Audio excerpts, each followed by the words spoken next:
ក្លឹប Celtic បានប្រកាសទីផ្លូវការនៅការបណ្ដេញអ្នកចាត់ការទូទៅលោក Wilfried Nancy ចេញពីតំណែងកាលពីថ្ងៃច័ន្ទទី5ខែមករាឆ្នាំ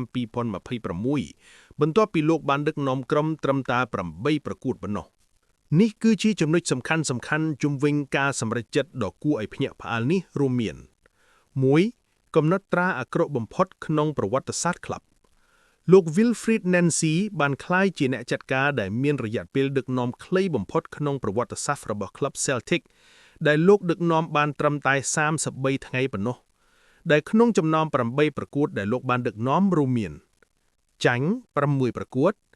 ឈ្នះ2ប្រកួតស្មើ0ប្រកួតដែលក្រុមរបស់លោកបានរបួសគ្រាប់បាល់រហូតទៅដល់18គ្រាប់ក្នុងចំណោម8ប្រកួតនោះ 2.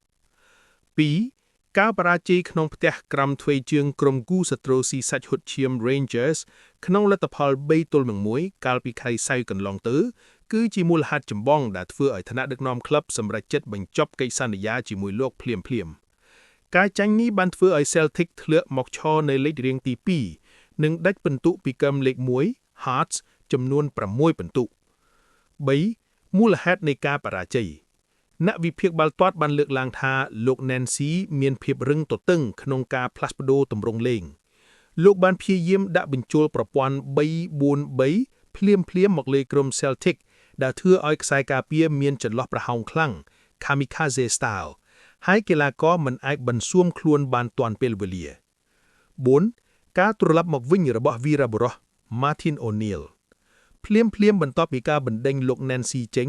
ក្លឹបបានតែងតាំងលោក Martin O'Neill វ័យ73ឆ្នាំឲ្យត្រឡប់មកដឹកនាំក្រុមជាលើកទី3ក្នុងនាមជាអ្នកចាត់ការបណ្ដោះអាសន្នរហូតដល់ចាប់រដូវកាល2025-6នេះបញ្ជាក់ក្រៅពីលោក Wilfried Nancy ថ្នាក់ដឹកនាំម្នាក់ទៀតគឺលោក Paul Tisdale ប្រធានផ្នែកប្រតិបត្តិបាល់ទាត់ក៏ត្រូវបានបណ្ដេញចេញពីតំណែងផងដែរដោយសារលោកជាអ្នកជំរុញឲ្យមានការតែងតាំងលោក Nancy កាលពីខែធ្នូ